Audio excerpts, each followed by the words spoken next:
Good afternoon there, folks. Boca Brakovic here, live out of the Treaty 2 territory. Today we're going to talk about circles, Corey.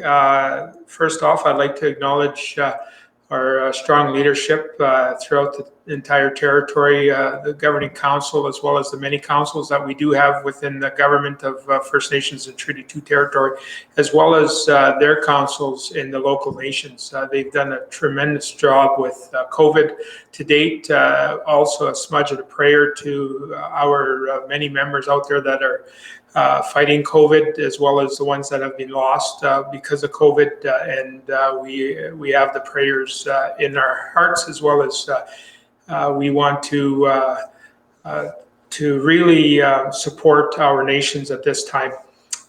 Corey, we're going to talk about the circles today and how they've come about. We've done a lot of work, of course, with our circles to date, and because of the resolution back in August 7th, 2019, we had the transformation of FNT2 government, and we did a wonderful job last year working with our leaders to assure that we are able to move forward on going from secretariats to circles, and now really defining ourselves and who we are and what we're doing. So we are mandated because of that resolution. We're also mandated because of the June 12th, 2018 resolution done by the governing council, the chiefs at the time.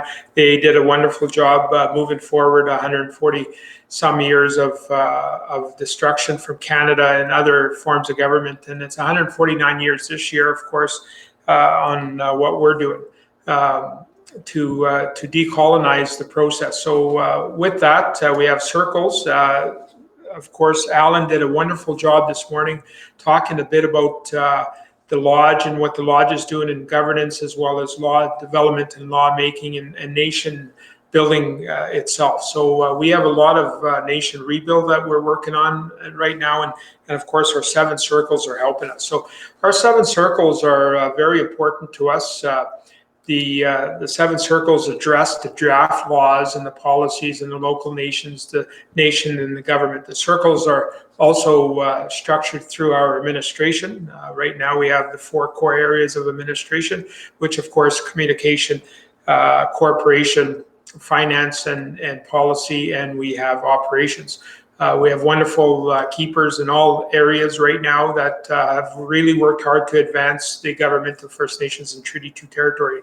So our keepers are really working with our local nation helpers and our regional offices to assure that work plans are done. The work plans, though, are created by our keepers. The keepers create the work plans, and also the keepers report on the work plan, and they monitor their work plans. So we have really good keepers in all our circles, as well as our regional offices. And of course, they're mandated to deliver the objectives signed tasks from the governing council and the executive council. So it all works together, where we have our 7 circles. There's 7 circles, of course: nation and economic development, lifelong learning, children, families, and nation, care and protection in the natural world, and health and well-being, and internal, external relations, as well as restorative peacemaking. We've worked hard with all our keepers and all our governing council members, as well as our councils, to assure that we're able to move forward our circles that have been placed there. So, of course, with economic development, we're working with the 4 core areas of economic development within our territory, as well as internationally, as well as internal, external relations. So we're making sure that we can align ourselves with our local nations to make sure that they're wanting us to work on areas outside of their traditional territory, as well as working off their pink boxes that they're getting out of. And the pink boxes were created out of the Indian Act in 1876. They weren't created with the treaty. The treaty didn't talk about the pink boxes. The only thing the treaty talked about is the 160 acres of the family of 5 for lands taken up, and of course land set aside, reserved for agricultural farmland, which should have been prestigious and fertile soil lands. And you know the story there, that the fertile soil did come. So with that, we have a lot of work in economic development, and lifelong learning, of course, supports the local nations restoring its jurisdiction over education. And that was a treaty promise. The houses, the schoolhouses, and also the administration was a promise in the treaty, and we have to assure that Canada is living up to those promises. Children, families, and nations. Wow, exciting times there. So, of course, you know what has happened, Corey, is March 24th, 2021. Canada is basically saying to Manitoba, Saskatchewan, coordination agreement has to be done, put in place. And we have a wonderful team on that right now. We've hired some really key people. You can check out the story on MTNLive.ca as well as Moccasin Trail News. The main site will highlight the story on what's happening with child and family, and it's very exciting times because we are fighting to keep our children home. We're fighting to bring them back, and we're fighting for the healing and reconciliation plan that we're put together for this process. So the care and protection of the natural world, Ron Miziavid has done a wonderful job up to today decolonizing his process. Of course, he was with the Manitoba government for a number of years, and Sean Girk is helping him, as well as more staff are coming to help out in the natural world. And that's a huge area for us because it's not only the care and protection of the natural world, it's also the unfinished treaty business, which we have in 16 points of the unfinished treaty business plus the 5. So we have many things that we're doing right now. So we're working on that, and we're making sure that we have the land, water, and resource protected in the territory. And like I said, Corey, it's very exciting time. So of course, the health and well-being, we just got a work plan on that. Karen Kijik's done a wonderful job getting the work plan together for us, and of course, the balance of the mind, body, and spirit. And you heard this morning Alan's work within our lodge is that. We're working on those 4 mindset pillars, as well as the 3 areas that we have to balance. Internal, external relations, of course.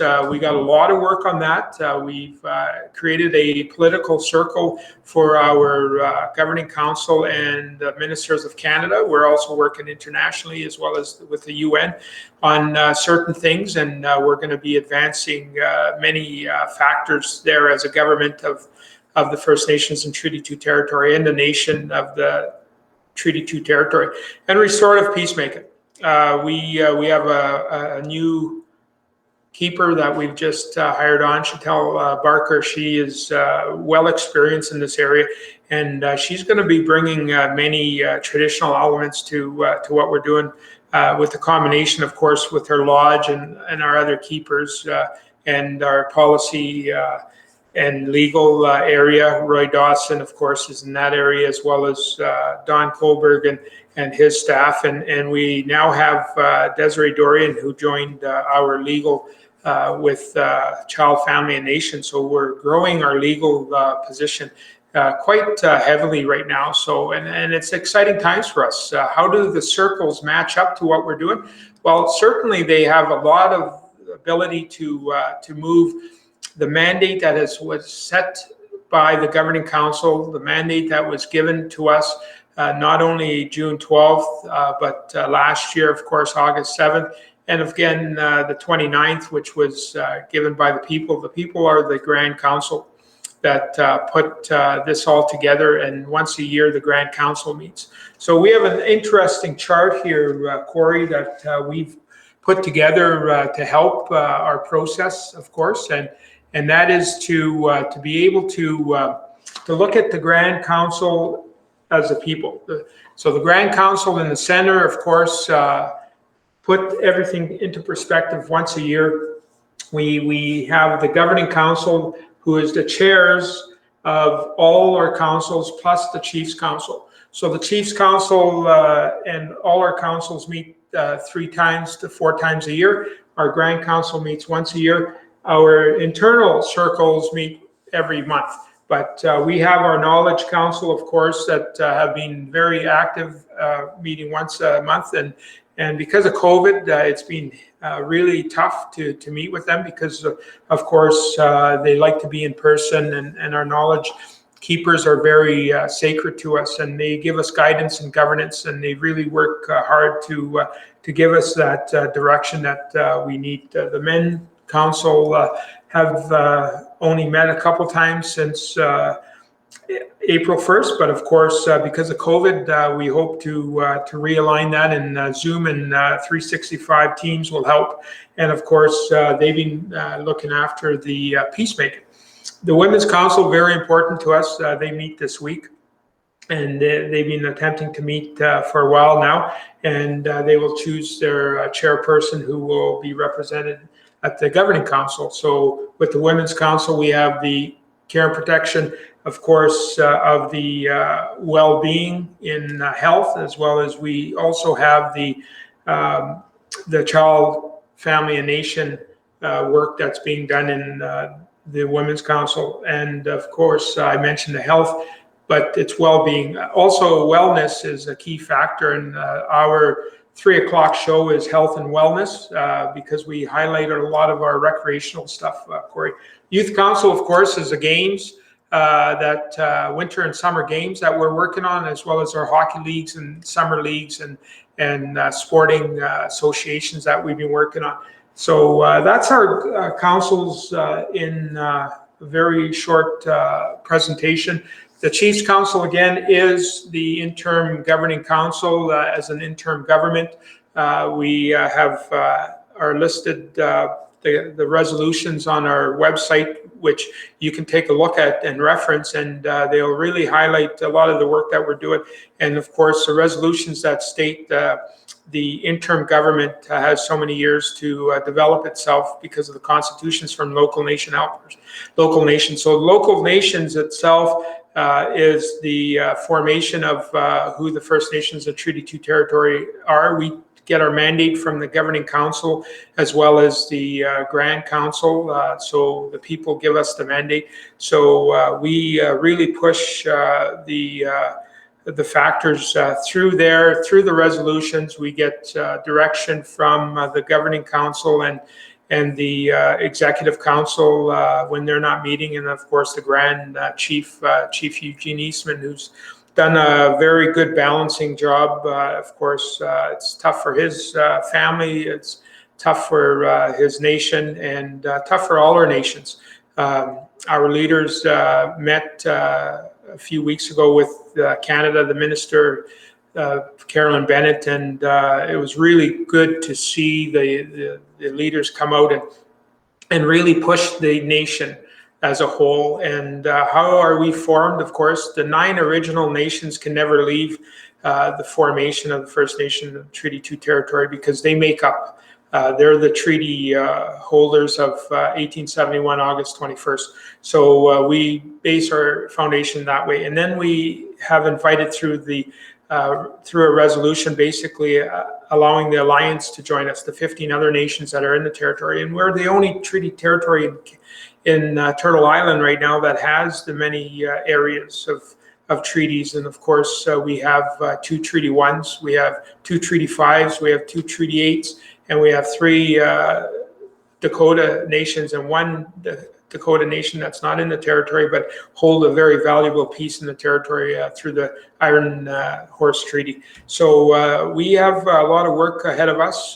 It's a lot of communications. Hats off, of course, to yourself and Marlene Davis, communications, and of course Ray Musso, who's helped quite a bit in that area. He's been in operations, and he's done a wonderful job basically stepping in where Alan handed the baton to him a number of months ago. So Alan did a lot of work for us in operations in our administration, as well as with the lodge. So he's now continuing on with the lodge and doing a lot of work with the lodge. Himself and Renee are really putting it into perspective. And as he announced this morning, the website for the lodge will be fine-tuned later this week, and it'll be lots of excitement. But Corey, from there, Kichimegwich to everyone involved. And of course, if you haven't seen it, you've said it, Our Voice, Our Time. Our Moccasin Trail News is online We are going to stay online for now, and then eventually we'll go to print back again in the new year. And from there, Corey, thank you very much for your time today, and thank you everyone for listening to the report on the circles as of today. Like I say, oh.